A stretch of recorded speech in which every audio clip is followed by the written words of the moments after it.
In the desert oasis where stories ignite, Skip's little bar, a beacon of light. From the Coachella Valley stars to cool everyday Joes, join Patrick and Randy, let the stories flow.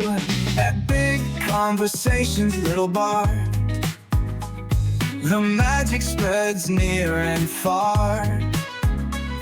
Backed by the McCallum Theater's grace, celebrate the voices that shape this place. From the coveted corner booth in a little bar at the center of the Coachella Valley universe, welcome to another Big Conversation with Patrick Evans and Randy Florence, presented by the McCallum Theater. Visit McCallumTheater.org or reach the box office at 760-340-2787. Gentlemen. Thank you very much, Howard. We are back here at the coveted corner booth at Skip Page's Little Bar for another edition of Big Conversations Little Bar. My name is Patrick Evans. I'm your host, along with my co-host, dear friend, and my spiritual mentor, Randy Florence. Am I? Absolutely. What have you learned? Very little. But I count on you. I count on you. You can count on me. Good. 1, 2, 3, 4. Oh, that's right. We're on video now. Forgot about that. That's a new thing. How are you, Randy? I'm doing great. I'm glad to be back in town. Sorry I hesitated there. It's okay. I miss the ocean. It's weird that you're wearing the same thing you were wearing in the last podcast we did together. I only have two shirts. I'm glad you wore one of them. Since I retired, I got rid of everything. Well, this is our, 108th, 7th episode. Wow. And I have to say, kudos to you. You scored a big league guest for us. I am so excited about this. This is someone whose podcast you've been listening to. Yes, yeah. And TV show. Yeah. Dying for Sex. We should talk about that. And what a coincidence that Nikki Boyer would be here. I was just rolling along. Nikki's involved in. No, thank you so much for being here. This is really a thrill to have you. I've been literally for the last 2 weeks, as I mentioned, your voice has just been in my head a lot. You're so sweet. I'm so sorry Well, about it's still that. early. My apologies. My husband's like, I know that feeling. She doesn't ever shut up. In 107 episodes, we finally have a professional podcaster with us. We actually, this is when I first got We've into. been waiting for a girl like you. I first started working in banking, and one of my first customers was an old math teacher from high school. And Now that adds up. I did not want that because I shouldn't have gotten into banking because I didn't know anything about math. But I was really afraid he was going to know. And But now I'm sitting here with you somebody. had a lot of interest in it? My gosh, I love the math How puns. How much editing can we do on this? We're now talking to somebody who actually does this for a living and has done a lot of this kind of stuff for a living. know. Please do not raise the bar for me. No. Let's just keep it low. Let's do the bare minimum. Well, it started Let's low. get a little tipsy. Let's just do this together. Well, we're working on that. Randy doesn't drink anymore. Oh, good. But Congrats. I don't drink you. any It's a less. much better life. It has been, yeah. I have a little harder time with Patrick now than I used to, but we're still. So, Nikki, I let only drink to make other people more interesting. 100%. me get through this. Okay, I'm sorry. Nikki Sorry. Boyer, 3-time Emmy winner. I know, right? Am I correct? Yeah, you are. You take a bath every day. How do you know that? Okay, that's a weird And why did I fact. tell anybody that? That's weird. Was that I right? do. She is an actress, singer-songwriter, executive producer, TV host, has kissed Harry Styles, Oh, has yeah. been photobombed by Beyonce, Oh, my gosh. and was born in St. Louis. That's my is favorite. that all right? That is my favorite introduction of any podcast Thank I've you. ever been We're on. done. Bye, everybody. Thank you. 'Cause All right. It's literally not going to get any better than that. Wait, why do you know I take a bath every day? Did I say that? It was just a hope. That is. I had a 50-50 Now I'm done. shot. Thank you very much. That's our show today. Oh my God. Your wife is sitting right over there. Too, I by the- love your wife. She's pretty cool. I love your wife, by the way. yes. Okay. All right, well, let's just Focus, start you there. guys. Why bath, not shower? Okay, it doesn't mean I don't shower, though. I want to be clear, right? Like, I bathe and then I rinse off, right? Because that's gross to just sit in your own. But I love... Sit in your own dirty water. That's gross. That's what my dad always said about that. Right? I love soaking in a tub. I don't just know why. I relaxing. find it relaxing. It resets my body. Bubble bath? Is it bubbles, candles? Is like you go for the whole I thing? used to do the whole thing, but now it's just like get this stuff done. Get out. Sometimes Rinse some bath salts, I don't make it super fancy, but we just redid. This is really riveting. It's not.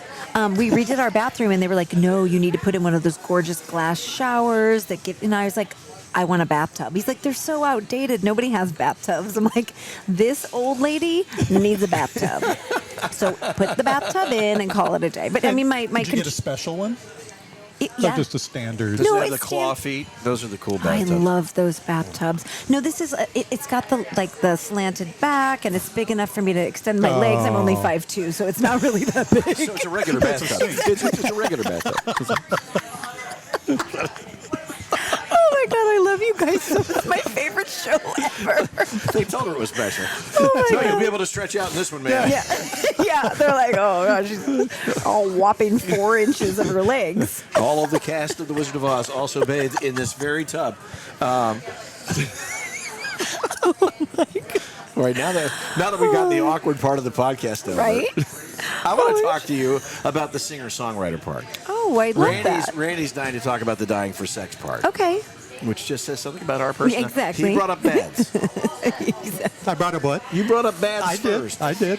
Where did you? I want to know. Where did you glean that bit of info? I have a coffee table book of famous people in a bath, and That there actually she sounds is. kind of fun. You're page 62. Whoa. And I'm in it? Wait a I'm minute. famous enough to be in a coffee table? And you remember didn't when even know. Kramer made a coffee table book that looked like a coffee table? Yes. Right, This I is a do bathtub remember. book that looks like a bathtub.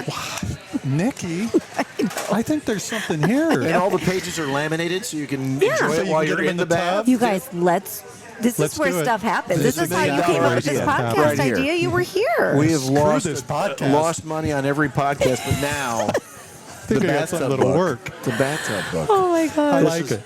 All right, let's talk. I've got to go back to the singer-songwriter Okay, part. I love So that. you moved to L.A. like in the late 90s. Oh my gosh, yes, right out of college. Right out of college. Yep. So you're a kid and you come to the bright lights, big city. Yep. But your desire was to continue like the singing songwriting part, right? Like that was what was driving you. Well, what was driving me was to do acting, actually. Okay. I really wanted to do acting. And you did a lot of I it. did. I was lucky. I got to do some acting and hosting because when I lived in St. Louis as a kid, I was actually the cartoon girl. So like I was the host of the kids' cartoon hour Which in TV St. station? Louis, KPLR TV. So it was the home of the Cardinals at the time. Right. So And was it something that you had grown up watching? yeah, Oh, that Channel is so 11. cool. Isn't that cool? Do you Yeah. remember a TV person there, a news person, Melanie Moon? Absolutely, yes. Melanie and I worked together in Roanoke, Virginia. No way. Oh yeah, absolutely. She's adorable. She's wonderful. We love her. Yeah, 6 she's degrees terrific. of separation right That's here at more Big like two. Conversation. Happening. It's more Yeah. like two. Yeah. And Melanie has a twin sister, Oh, I didn't know that. Melissa, and they're both in broadcasting. And it was hilarious because Melanie, we would get packages on the feed, Yeah. sometimes from her sister who was working in Little Rock. Really, this is very confusing for And the so viewers. She would toss to her twin sister. Wait, that is the best thing I've Oh, ever that was heard. hilarious. And then we would always come out of that and always be like, your sister is really, really, she's more attractive than you. Melanie was always mad because they're twins. And she's like, no, we're identical. I'm like, nah, not quite. Not quite. I love that. That's hilarious that you know Melanie. Yeah, so you came out of St. So Louis. I came out here. First thing I did was get a waiting tables job, right, into LA. There's 'cause a I was shock. Like, yeah, exactly. That's how I met all the casting directors. Was waiting on them for lunch. And where were you waiting tables? Houston's restaurant. Do you remember that chain? Yeah, sure, Houston's. yeah. Yep. I waited tables there. It was amazing. Met some of my dearest friends there. And then eventually, this is how the singer-songwriter thing happened. I was living on someone's couch, which is a very LA thing to do. She said to me, do you want to come into the office today where she worked? And you can make some free copies of your resume and your headshot And I was like, yes, anything that's free. I went into her office. I made the copies of my headshots. And then behind me was a guy who said, hey, I heard you're a singer. And I said, oh, yeah. And he goes, I'm a guitar player. And that then forged the band that I was in for almost 9 years. You two got together and started a band. We started a band, Wow. and then Spirit Theory, yes. And that's actually how I ended up meeting my husband, Tommy, who was in a different band and He producing. looks like a rock and roller. He's got that look to him. Yeah, he is. He does music composing now for Hallmark films and in movies and TV shows. Oh, really? Yeah, he's great. Does he compose music for any of Ron Oliver's films? Wait, Ron Oliver directs and writes Hallmark movies. Ron Oliver. And he lives in the valley here, too. Shut up. Yeah. Episode No, I number have to 6. ask him. You have to ask him because We he gotta did make like that connection. Christmas at the Plaza. Yeah, that's what he's doing. Yeah. Oh, that's Ron Oliver's movie. Oh. Now it's 0 degrees of separation. Yeah, Ron, 0. of course, a guest on our podcast once upon a time. Oh, I love that. Nothing's ever come together as well as this podcast has. And it all started by you talking about her bathing habits. You're all welcome. At least I'm clean. Yeah, it felt awkward You're at the welcome. time. Well, we're going to get into the rest of it here in a little while. Yeah, that's true. So yes, that's how I ended up getting into a band and getting into acting, and And you met your husband that way. and that's See, how I met very, very cool. my most favorite person in the world. And do you guys still have your band? We had a band called the Cardboard Cutouts, Right. and we did some music. And so, I mean, I think we're a band now for the rest of our lives because we're married. But we'll write a song for a Hallmark movie, or I'll do vocals for something he's working on because I'm really cheap. He'll be like, hey, I could go hire a singer, or my wife can do it for free. And I was like, well, that works. Yeah. So that's what we lived here now full time down in La Quinta, down in the Really? desert. Yeah, we're full Which time is where here I now. live. When did you decide to abandon LA and come to La It Quinta? was kind of right after COVID, Yeah. and we were like, let's go down there and just check it out. And then we fell in love, and then we bought a house because buying a house in LA, you have to hit the lottery. And down here, we're like, oh, we should actually afford something. And then we started coming more and more. Don't let other people know that. Oh yeah, so I mean, you have to be rich. We bought ours with green stamps. Yeah. Exactly. You have no idea how long it took to lick those. Ew. Randy. Remember when you used to lick? Oh, wasn't that horrible? So now I'm here all the time.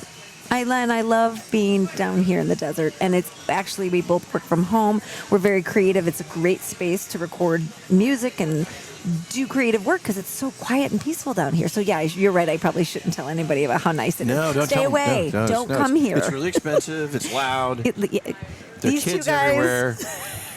Do you get to spend time around Old Town and in the La Quinta? Yeah, I love all it the there. fun stuff? That's where I go.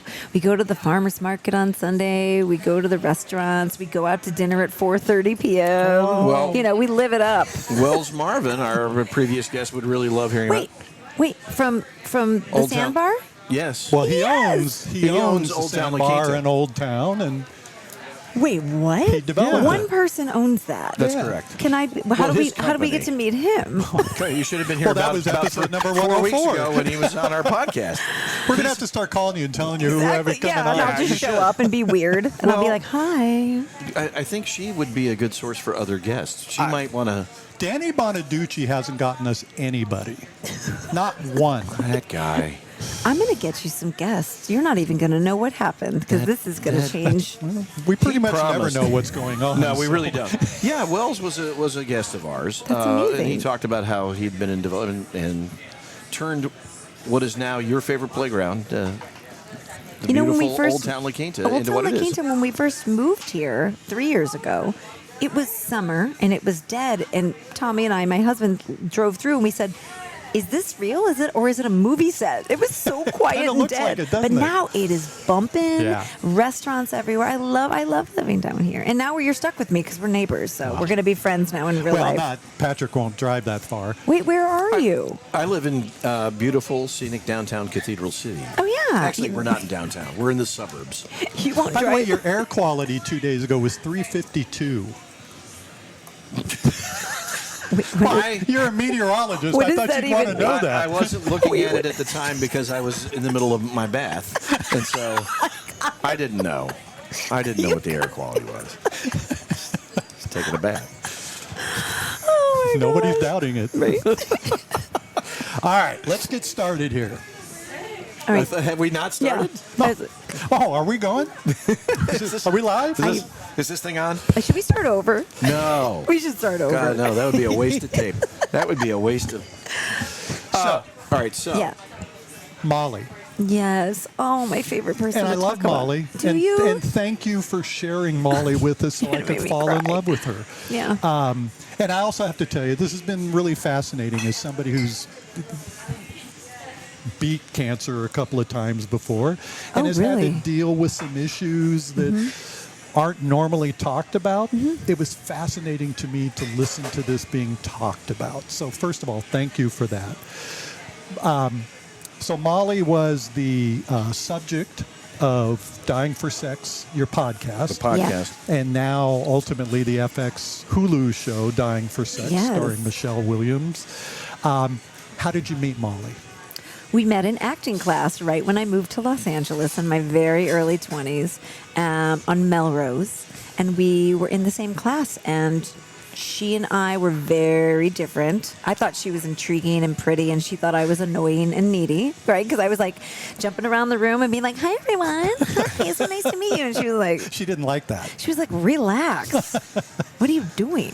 But you said she kind of carried herself differently just the way she walked Yeah, in. she just kind of, I called her an alien model because she was like so beautiful. She had, at the time, she had long, long brown hair and these crystal blue eyes and just a really interesting face. And I just thought, God, she's gorgeous. And then we were paired up for a scene together where you have to do a scene study. And I haven't thought of this since just recently, is that acting teacher kind of changed the trajectory of my life, because if she wouldn't have paired the two of us up together, I don't know if our friendship would have formed the way that it did, because we spent a lot of time working on that scene, and that's when we actually became really good friends. And I just fell in love with her. She was such a quirky, interesting, thoughtful, very, very smart person, and just loved spending time with me. So if I said, "Hey, I'm going to go on an audition and I'm going to go to the grocery store," she'd be like, "Great, pick me up. I'll come with you." So we just spent a lot of time being together, doing really mundane things. And had she been diagnosed at that point? At that point, she was healthy and great, and we had no idea that she even had cancer in her future. But in 2011, so gosh, we met in, 2002? So it was pretty long after she was misdiagnosed. She went into our shared OBGYN. We had the same OBGYN. Don't all girls? Oh, that's weird. That's so weird. But he misdiagnosed her and said he didn't think the lump was anything. And she just sort of had that trust in him. And she was only 30 at the time. And He told her she was too young. told her she was too young. And so I think she thought, "Oh, I'm overreacting." And, I think that's one of the things I try to express when I'm doing interviews is always get your mammogram, get your second opinions. Please, advocate for your body. And so, I So wish for you... people who don't know, tell us a little bit about Molly, her story. and- Yeah. Tell the story. I mean, I know that the story is told on your podcast and in the show, but give us the I would thumbnail love sketch here. to. So, Dying for Sex was inspired because Molly, when she got her second diagnosis, which ended up being metastatic and no cure, right, stage 4 breast cancer, she kind of had a moment where she was reassessing her life, and she decided to do something really bold and brave, which was leave her marriage of 14 or 15 years and go on a sexual journey for herself, like a real sex quest of just getting out there, getting into her body, having sex, the sex that she always wanted to have before she got married and didn't get the chance to have. And in the process of doing that, I feel like she healed some old wounds. She got to really understand what she enjoyed in terms of pleasure and sex.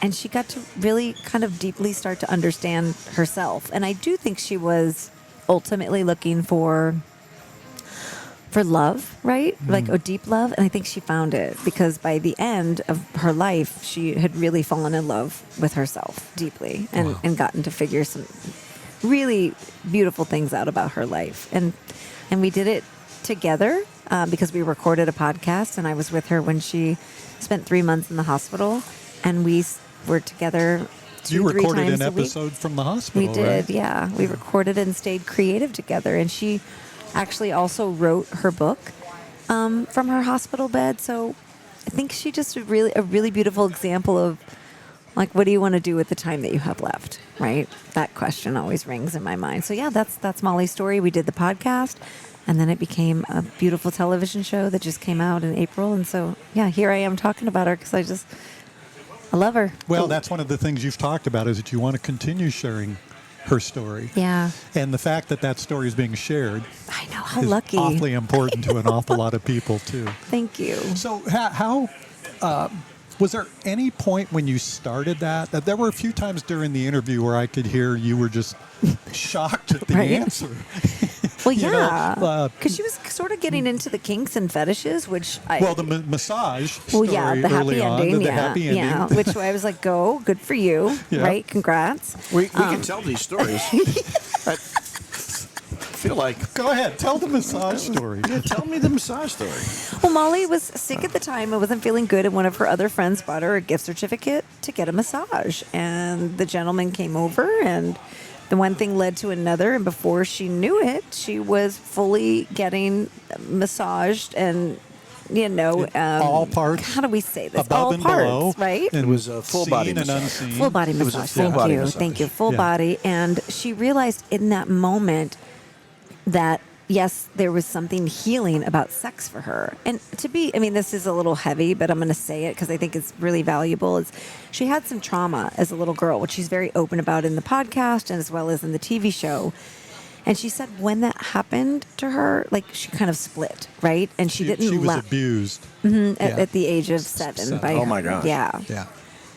And I think at that moment, she kind of split off into two different versions of herself and didn't know how to merge her sexual self with herself. And so now when she got this diagnosis, I think that was a real important time for her to do that, to lean into that. And she had so many crazy fun experiences. I'd pick her up at like 11, right?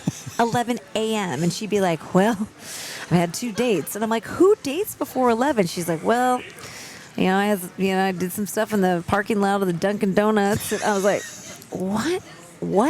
Was he cute? And she's like, he was hot. And I was like, well, tell me more. And then I had a moment where I said, I think there's a story here, and I think it's called Dying for Sex. And she was like, oh, let's do it. And I was like, I don't know what this means, but I think we should start documenting this, because I think it's really, really powerful. Because men, no offense, guys, but you guys get to do sexual things, and people look at you and go, oh, look at you, like, good for you. But when women do it, they're called a slut, or you shouldn't do that. And Molly was like, screw that. I'm doing what I want to do, and I don't care what anybody else thinks. The opinions don't matter. Exactly. Yeah, reckless abandon, but taking care of herself at the same time. But yeah, I think when you at one point I said, like, you better be careful, like, that nobody does anything to you or nobody hurts you. And she goes, what are they going to do? Kill me? I'm dying. Yeah, that's how Molly was. Now, here's this part of the story that I loved. When it was the happy ending part that you loved. When you asked her if she tipped the guy. Well, after the massage, she was like, well, he packed up and he left, and it was great. And I kind of felt pleasure, and it ignited this whole thing for me. And I was like, well, did you give him a tip? And she was like, well, no. And I was like, I was appalled. I was like, he was there for 2.5 hours. Yeah. Yeah. But that's what I wanted to know. Like, that was what I was interested in. But I agree with you. Right, I've been don't like, you? yeah, like. She never worked in the service industry. She doesn't know. For quality service. That was my last massage. Let's be I never did another one after that. Yeah, that was it. Oh my gosh, no, she did not tip the sounds like guy, an and unhappy I was ending, Randy. mad. So,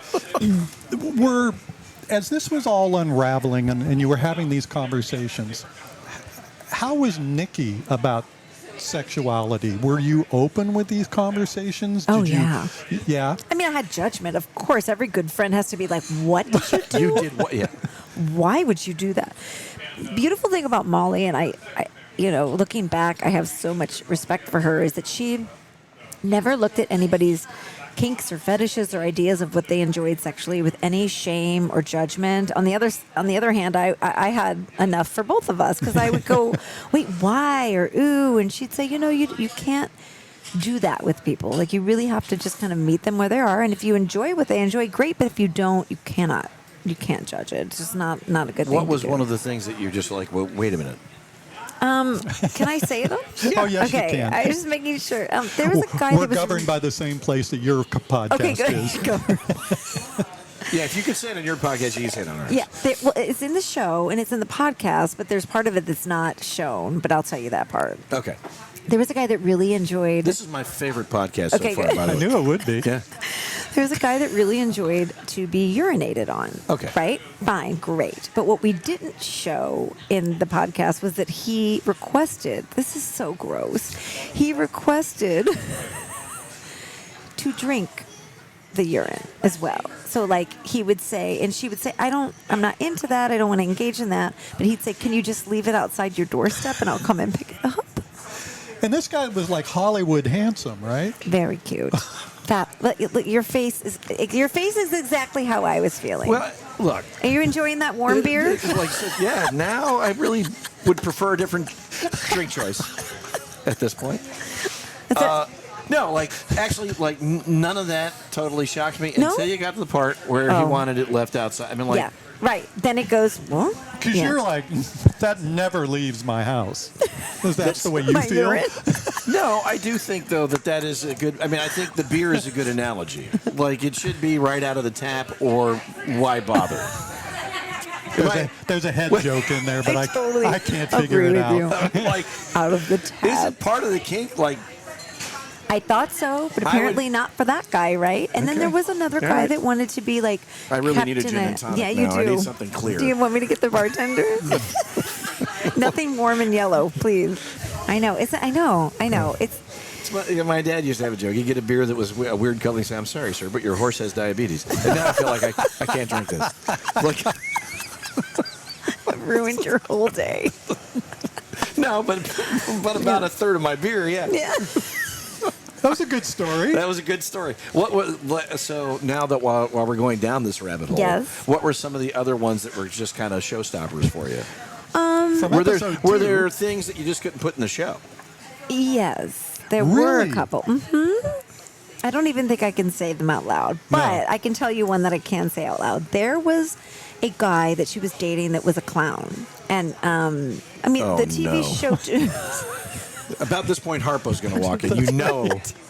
Oh my God, the clown from down here in the desert. Harpo, yes. You understand that, like, at first I was slightly terrified because I didn't know that it was like a fun-loving. I thought it was like some guy like this. No, he's a by all accounts a nice guy. I don't want to get Such you. a nice I don't want to guy. get you So off track sweet. here, but when I first moved to town, I worked in a bank, and the first day he walks into the bank, And you thought you were being and I robbed. thought, that's it, I'm That's dead. it. I'm dead. This That's is what where I thought when I saw him a clown driving. is killing me in the bank. Yeah, done. Exactly. That's what I thought when I saw him driving next to me, and then I realized, this is not like, a serial killer. This is like a human being that brings joy to people. So we love him. Well, we don't know. love He him. could also Human being. He could also be a We killer. actually are going to have him as a guest. We're gonna. He's not. No, Oh, he's not I got gonna talk to us. excited. He He will won't talk. type. He will type to you. He has a Facebook page. Yeah. And he wrote a book. Wait, what? He's not The book's non-communicative. up there. He won't talk to you, but he communicates in other ways. Got it. Okay. Yeah, he's not. Right. It's not he's trying to be a clown. He just doesn't like people. Right. Don't blame. So he doesn't want to talk to anybody. That's right. The least appealing job if you don't like people is All right, clown. the clown. Right. So back to your story. She Okay, was back to dating the a clown clown. So who she was dating this ostensibly guy. was not Harpo. Right. No, it was not Harpo. As far as we know. He was more of a steampunk clown, which I didn't know existed, but like that vibe, right? But he also happened to be a mortician. And so I think by day clown, by night mortician. So she went to the mortuary. I think that's where they do it. That's Is that where what they- it's called? yes. And they had lots of conversations, and I think they hooked up a little bit, right? They did their fun stuff. And In the mortuary. yes. You have a problem? Yeah. Are you dying to do that? Sorry, I was coughing there. So the next day, I show up at her front door, and she was actually at this point not feeling well at all. The chemo had kicked in. She had lost her sort of energy, and she comes to the front door, and she's exhausted and tired. And I'm bringing her soup, and she's in a cute little nightgown. She turns to the right, and I see clown makeup just smeared down the side of her face. And I said, "Well, was he dressed up at work?" And she's like, "No, but he met me there to show me some things." And he had just gotten off his clown duty, so there was a merge of clown, mortuary, sex. So yeah, She had sex with a clown in the mortuary. That's what you're saying. I just want to be clear. Doesn't it sound kind of hot? No. No. That is not on my list. If I officially made you uncomfortable on your own show. I'll be honest. I'm not uncomfortable with that at all. I just want to. I got pictures. It's like Colonel Mustard in the library with the candlestick. Harpo the clown in the mortuary with Molly. We are really breaking new ground on this. But you know what I episode of Big love Conversation. about Molly is that she always met people where they were and never shamed them for their things. Because a lot of times what you enjoy in terms of fetishes and kinks can come from a place of trauma or things that you had gone through, and you're trying to heal wounds and you're trying to fix things within your body and your mind. And she was willing to kind of just experiment and meet people where they were and no judgment. And I just really love that about her. She was really brave in that way. So on the podcast, I hear your moments of incredulousness and some of the Right. things you're like, oh my God, I can't believe that happened. But what I don't remember hearing in the podcast at any point were times where you said, oh my God, Molly, are you sure you want to do that? Or was there ever any time where you were fearful for her on something she might be going through? Or were you just giving her the space to live her own life? I think there were moments where I thought things that she was doing, I was like, wait, why? What? But overall, the overarching goal that she had, I never had any feelings like that. I don't know why. I think when someone tells you that they're dying, you immediately go, okay, let's figure, how do you want to live the rest of your life? And when someone comes to you and tells you how they want to do it and what they want to do, knowing that ticking clock is right there, it's really easy to be supportive. It's unconditional Yeah. love. It takes away a lot of thank you. the protocols that we live by. Yes, exactly. Because they seem sort of useless at that point. Exactly. And I also knew, I do want to say this, we joke and we laugh and we have fun with Molly's stories. But throughout all of it, she was digging deep, learning things about herself, going to therapy. Like, she was really doing work on herself also while sexually exploring. So she just wasn't trying to F her way through life. She was really trying to figure some things out for herself. No, And it had a I purpose, admire clearly. that. I mean, yeah. yeah. Thanks. Yeah. Very, very cool stuff. Interesting. Yeah. We're going to take a quick break. We want to thank our presenting sponsor, the McCallum Theater, and we hope that maybe they've missed a proportion of this one. But we'll be right back. At the McCallum Theater, we believe in placing arts at the heart of learning. Since '97, our education department has inspired nearly 1 million students and community members through dynamic performances and immersive arts education programs. From the Palm Desert Choreography Festival to our Open Call Talent Project, we provide powerful platforms for emerging artists. Experience how the arts contribute to personal growth and enlighten citizenship. Your entertainment, your theater, the McCallum Theater. Learn more at mccallumtheater.org. And we're back. Again, our thanks to the McCallum Theater, presenting sponsor. Go to mccallumtheater.org. And we are here with Nikki Boyer, who's telling us incredible stories about her podcast and now FX show, Dying for Sex. Yep. So talk about. I'm gonna reel it back in just a little bit. Please do. And Somebody has to. well, I know You're not Randy. going to be able to Randy's reel it not too doing far. Randy's still contemplating what container do you put the urine in when you set it outside? Tupperware. No, because I have to put How obvious is I have that? to put leftovers in that. I'm not putting it in Tupperware. Thank you very much. Oh my God! Now the visuals are. I'm like right there. Yeah, you Thank got to start thinking about Yeah, it. I'm like, oh, that's all. Sometimes you have those jars left over from stuff that's what you. That's Yeah. brilliant. Yeah, The that's pickle really- jar. She's the starting a pickle new jar. podcast Yeah. called Two Creepy Guys in a Bar. Too creepy. So, No. One Creepy guy creepy and guy. Patrick. I do want to point out that I was not the one who knew that she only took baths. Like, you knew that right off the bat. That was the first note I had. Oh my Yeah. God! It was. Why did I put that up there? Sometimes I just need to stop talking. That's the problem. Is I just talk. Well, we and just talk. we have to wonder where that did come. No, I want to talk about. So you had this very successful podcast. Mm-hmm. Translate that into the TV show, the kind of the business side of that, because you're the Yeah. executive producer of the TV show. I mean, what a cool opportunity! No. Come on, right? Yeah. Well, I have to say, one of my favorite stories of how the podcast came to be and then how the TV show came to be was that Molly was really sick, and we had all these recordings of her sort of fun sexual escapades.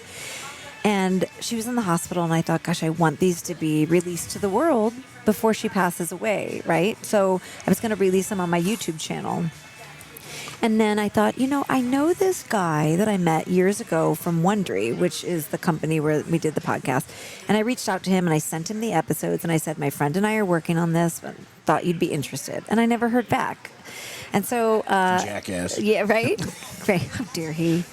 Great lesson. Damn clown. Always, always follow up. So I was about ready to release the episodes on YouTube, and Molly was in the hospital, not doing well, and I reached out to Hernan Lopez, who was the CEO of Wondery at the time, and I just said, hey, following up, I'm going to release this. If I don't hear back from you, great, but I just wanted to let you know. And he said, do not release it. Come into my office. And I went into his office, and we had a long conversation about Molly, and he said, I want to meet her, and he showed up at the hospital, and he met her and sat next to her while she was in her hospital bed and said, I'm going to help tell your story. So just know it's in good hands. And that's how the podcast came about. So that was very serendipitous and spiritual. And then when the podcast was released, immediately there was interest from television that said, this is a really powerful story about women, about friendship, female friendship, love between two women that's just so deep. And we think there's something really magical here. So I was lucky enough to be along for that ride. And Were there any sex. that were There was like... a lot of sex. Sex. Yeah. Were there any that were like, oh, wait a minute. Oh, that's Yes. the topic? They're like, exactly. They're like death and sex. Yeah. First of all, how are we going to sell this? Who's going to want to sign up for, those are two really taboo topics. I mean, sex is fun, but when it's attached to death, it can be a lot. And It yeah. gets less fun. Yeah. Wait, death or sex? It's Both. sex. So yeah. So, I would think conversely, well, sex yeah, would yeah. make No, you're death right. a lot Yeah, more fun. yeah, Like, yeah. You're right. I didn't put that to you. Thank you you. could roll that into it then. Right. But we didn't know how it would be received, and people really, really loved it. It cracked people open. It caused people to sort of hold up the mirror to their own lives and look at things. I mean, I don't know if you openly talk about what it was like to have cancer and what it was like to have your health sort of like the rug ripped out from under you. It shifts things for you. Did it shift how you look at the world? 100%, Yeah. including physical things, Yeah. that were impacted by that. Yeah, definitely. That's one of the... I mean, this would be the most enjoyable podcast I've ever listened to anyway, just because of the relationship between you and Molly. But the other things that have come out of that, listen, I've been married 44 years, so this has actually caused my wife and I to ask some questions about... Has Kay asked you to dress up like a clown? She threw all the Tupperware away, like, immediately. But it's No, I love that. just questions about, would you have liked that? Yes. It's never going to happen now, but would you have liked that Right. sometime That's in funny. the past? Right, but I think it causes people to just step outside of the comfort zone. I love uncomfortable conversations, talking about things that are kind of taboo. I love talking about that. I think that actually creates connection and closeness when you can get through that uncomfortable moment, and then you're like, oh my God, we're talking about this. I find that to be really freeing, and Molly did that all the time. So she encouraged me to do that with her story, and the ripple effect has been just cracking people open, and people are just so happy to be receiving this story, which I didn't know how it was going to land when it first came out, and I'm blown away by how it feels. Did you have... Michelle Williams is the star of the show, Right. and how unbelievable is she? Did you have any say in who played you? They asked me my thoughts, and they would send over. It was very fun to be in this position where they send you over like an acting reel of a very famous person, and you're like, oh, let me just observe their years of work in a 4-minute reel and give my opinion. Thumb like, up or right? thumb down, Exactly. But I mean, there were lots of names tossed around, but when Michelle Williams signed up to play Molly, it had to be the right Nikki that paired up with Michelle. And when they called me it was over Christmas break, and said, Jenny Slate, and I thought, oh my God. And you knew who she was. Yes. She's incredible. Isn't she great? Yeah. And I think she's a stand-up comedian. She's very funny. She does a ton of improv. But her sweet spot is she's really good at drama. And I think she got to play a role that I think she was really ready for. So how much of her is like you? Were you the kind that would all of a sudden just start yelling at somebody because they didn't think You didn't think Molly was getting her respect or that the doctor was doing the right thing? What? But you said it now. You didn't hear that question. I didn't hear that. I'm sorry. So that was nothing like your real personality. The part that wasn't like me was like the disorganized, the big giant bag of shit she couldn't like. But that was crazy. That was fun. But that would have been me like 15 years ago when I was just a little chaotic. But my husband always says, "Have you seen your desktop of your computer? It literally looks like a giant bag filled with nothing's labeled right." So there are parts of me that are like that character very much. But to stick up for your friends, and when someone's doing something wrong to somebody, I am the first to stand up and start like telling people off, which is not a great quality, but I'm very fiercely loyal. Where'd that come from? That's a good question. That's deep. My childhood. Yeah. Just sticking up for everybody. Were you forced to have to stand up for yourself? Exactly. Let's drill down. Come on. Yeah, exactly. Oh my God. I will send you a bill for my therapy. Or you should send me the bill, actually. Yeah, you send me the bill. Wait a minute. Hold on. How it works? Yeah. Wait a second. That's not how it That's a new model. I like that business model. Right? So much better. I think when I was young and I was in grade school, I always felt the need to stick up for the kids that didn't know where they fit in. And I don't know where that came from before that, but my first memory was always feeling like the bullies, I couldn't stand a bully. And so I would then stick up for the kids that didn't know where to sit at lunch or that didn't fit in. And I just feel like I've always been doing that my whole life. So my threshold for bullshit is really small. So when somebody starts to be disrespectful to a waiter or be mean in a parking lot, like I will open a door. And I've gotten in trouble too. And I've almost, been injured along the way a few times. But I can't stand seeing injustice. Like you're getting into fistfights with people? Well, not fistfights, but like I think people like, you never, well, maybe. All right. Yeah. All right. Fine. I got into a fist fight. Yes. All right. Yes. All right. Good. It's good to get to the real story. That's what therapy's all about, Nikki. Yeah, exactly. You got to be honest. If you're not honest with me, I can't help you. You said before the podcast that your spirituality was way above average. In an interview, you said this. And now it's through the roof. Oh, yeah. Describe what that means. I love that you guys have good questions. Yeah. He's the entire research department. He's very good at it. I was raised Catholic, and I went to an all-girls Catholic high school. I was a very Catholic kid. I learned my love of music being Catholic. But you just explained everything. Yeah, exactly, right? But I don't consider myself religious really at all anymore. But I am very tuned into just the serendipity of the world and spiritualness and connectedness. And there's a reason we're all kind of going through things together. And, you cross paths with people and you're like, gosh, one slight move and we wouldn't have been, There was no way you weren't going to meet Molly. Isn't that wild? Right? I know. Yeah. I know. But yeah, something was going to intersect. So I think when I had that experience when Molly passed away, it got rid of any doubt that I had of some sort of communication after passing, because I was laying next to her bed and my hand was on her leg and her hands were nowhere near mine and she was completely sedated, and I fell asleep and I felt something tap under my fingers hard enough to wake me up out of a really deep sleep. And when I woke up, her mom was sleeping next to her, and it was dark in the room, so I kind of like made my way up to her and I put my hand on her head and my other hand on her chest, and I was right there, and she took her last breath. She woke me up. She woke me up to tell me, or somebody did, something did that was outside of the human realm to wake me up to be there for that last breath. And I don't think, you could say it might have been intuition, but like something woke me up with a tap on my finger. And so that makes me feel like it feels undeniable that there's something that's outside of us. So that makes me feel really in touch with my spirituality, and I don't have to have it figured out. I don't fucking know, right? Like I don't really know the answers, but I know that there's something, and I feel a spiritual connection with just the other side. I don't know. Do I sound do I sound woo-woo? No. Do I sound woo-woo? No. A little bit. A little bit. A little bit? No. That is way more normal than talking about what container you would put urine in for someone to take it home. So this This feels okay. That actually raised the podcast. But I want to talk. You chronicle. You don't just chronicle. You lived Molly's last days. Yeah. I mean, Yeah. you get to tell her story. I mean, in essence, you are the keeper of the flame here, and you've told it through the podcast, through the television show. But tell me a little bit about just that. Has to be also. It's a great comfort, but it also has to be a great drain to have gone through every emotion with her. Yeah.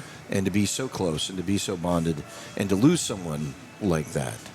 So tell me a little bit about the roller coaster ride that is that as you continue to tell her story. It forces me, even though it's about her, it forces me to really get to know myself deeply, right? Like really deeply. Understanding grief, understanding self-care. That's why I take a bath every day. You know, we joke about it, but like really it always comes back to the bath. I've learned more through her death about life than I ever thought possible. And she would always make jokes and say things, and I was just telling your wife this before we sat down. Kay was asking me some questions, and I said, she would always make jokes like, I'm the most important person in your life. And I'd say, well, yeah, I mean, you're one of the most, I mean, yes, I love you, my husband, no, I'm the most. Like, I'm your soulmate. And I'd be like, okay, right, you're my soulmate. That's a little dramatic, but okay. And now here I am 6 years later, and my husband, said to me not that long ago, he's like, she's your soulmate.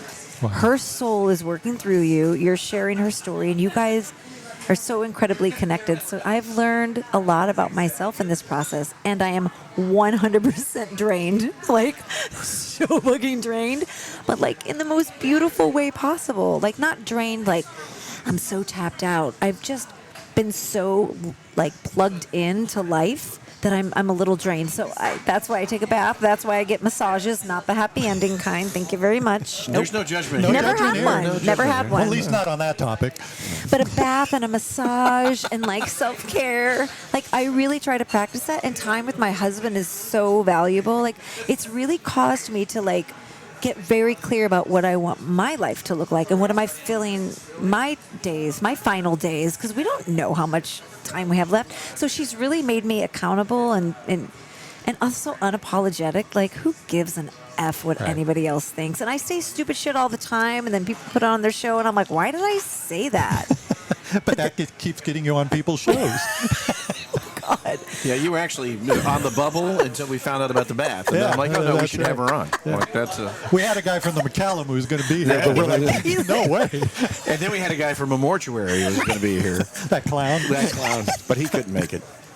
So yeah, I love that question, though. It's very sweet because there is a part of me that feels tapped out, but also tapped into. Like I'm so grateful that I get to do this with my life for her life, and it makes my life better. Is there ever a time where you have to walk away from Molly, just to get away from it a little while, or is it just all weird? encompassing? No. Yeah. I feel like she's kind of guiding me and giving me signs of like how to make my life better. No, it's weird. I don't feel that way with her. Yeah. Maybe I should. Maybe I should do No. it. You know what I mean? In listening to the podcast, you can almost feel that she felt like she had that role a little bit with you. Yeah. What she was doing was not just for her. It was for you also. Well, because she said to me about a week before she died, she said, I've watched you work so hard in this business and try to get a project or get that next thing that can kind of get you out there as a storyteller. 'Cause at the end of the day, I just want to tell stories, right? And it's hard. This business is so hard. And I'm going to be 50, so it's not like I'm like this 20-year-old hot girl who's like out there like, hey, let me tell. It's hard for me right now. And she said, I really hope that somehow my death and what we're doing together makes your life better. And it has changed my life immensely. And I'm just so grateful to her. She's so cool. She's just the coolest. What is the next story you're going to tell? Have you identified it? Yes. Okay, so I started my own company called Dying for Media, and I've had... Congratulations. Thank you. Yeah. I don't even know what that means. I started my own company. I made a name. Well, I said congratulations like it should mean something. It means you get to pay. $800 a year to the franchise tax board. Oh my gosh, shut up. That's your- Congratulations. No, I actually have a really great business partner, and we are pitching stories. So I love leaning into stories that are about real people that just feel unreal. I love giving a voice to people that have these, and I'm sure the two of you, if we sat down and I picked your brains and I picked apart your life, we'd probably find a compelling, amazing story in the two of you that could help other people. And I think everybody has a story. So right now I'm working with hospice nurse Julie. She's famous on TikTok. She's kind of a badass. And she helps people die every day. She's going into people's homes and helping them create a beautiful experience around death and getting people to talk about it in a really beautiful way. So we're working on a show together. And then also Molly's chaplain, which is so funny because Molly was Jewish and didn't practice religion at all, but she found a female chaplain that she fell in love with at the hospital who she just adored. And that chaplain helped give her the spiritual care that she needed to get before she died. And so Chaplain Peggy and I did a podcast called Near Death. There's 15 episodes of it, and she explains her road to being, what it's like being a chaplain in a hospital in Los Angeles, and it is riveting. The stories that happen in a hospital I can imagine. are riveting. So, yeah, that's what I'm doing now. Do you feel like Molly, you said, she had trauma at an early age, Yeah. and her diagnosis sort of put her on this quest. Yeah. Did she find the peace that she was looking for? Was she able to kind of sew those to heal the split? Yeah, it's so funny you ask that because when she wrote her book, it's kind of a love letter to herself, and the title of the book is Screw Cancer, Becoming Whole.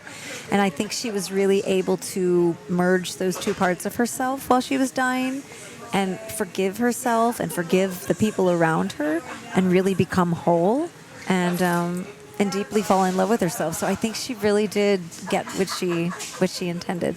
Was there anything that she had wanted to do that she ran out of time on? She really... Two clowns. Two clowns. Makeup on both sides of the face. Yeah. That's good. Why didn't I think of that? Damn it. You can use it. Yeah. Thanks.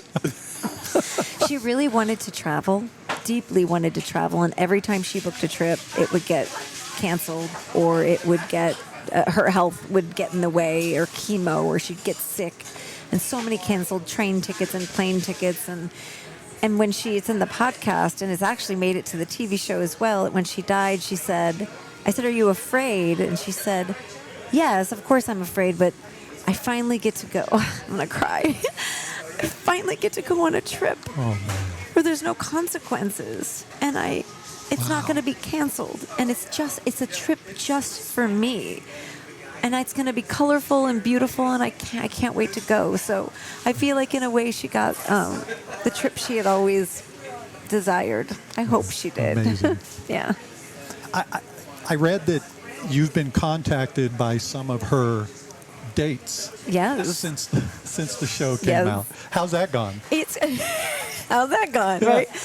The guy that was the first guy that she hooked up with that it's so dirty, but like had a premature situation out of the car. Like he accidentally got it too excited and then didn't know what to do, so he had to just get out of the car, and that made it to the TV show. He and I are really good friends, and I love that guy to death. He must love that you know that about him too. That's right. That's why they're staying friends. I'm never letting her out of my sight. Exactly. He is one of my favorite humans. There were a couple other guys that When you called him, he came right away, is what you're saying. 2 seconds. Sorry.